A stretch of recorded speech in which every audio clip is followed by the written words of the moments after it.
Naisagawa ng Armed Forces of the Philippines ang joint exercise nito sa Kalayaan Island Group sa unang pagkakataon.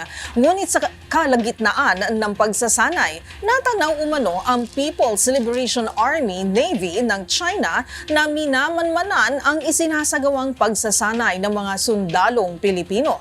Ang iba pang detalye, nagbabalik si Edniel Parosa. Sa kauna-unahang pagkakataon, naisagawa ng Armed Forces of the Philippines ang joint exercise nito sa Kalayaan Island Group. Bahagi ito na ikawalong exercise dagat-langit-lupa o dagit pa. Tampok ang interoperability ng Philippine Navy, Air Force at Army.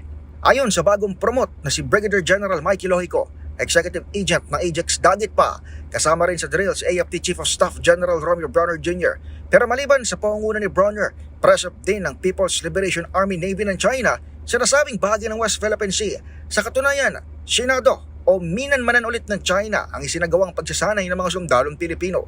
Pabirong sabi ni Lohico, umaasa siyang nag-enjoy ang China sa nakitang palabas. Una nang inasahan ng AFP ang tinawag nitong front seat na posisyon ng China sa Ajax Dagit pa, pero nanindigan itong walang pinatutukong labansa ang training ng mga Pinoy. Sumabak sa pagsasanay ang higit sa 3,000 tauhan ng militar, pulisya, Coast Guard at reservists. Para sa MBC TV Network News, ito si Edniel Parosa, una sa Pilipinas, una sa Pilipino.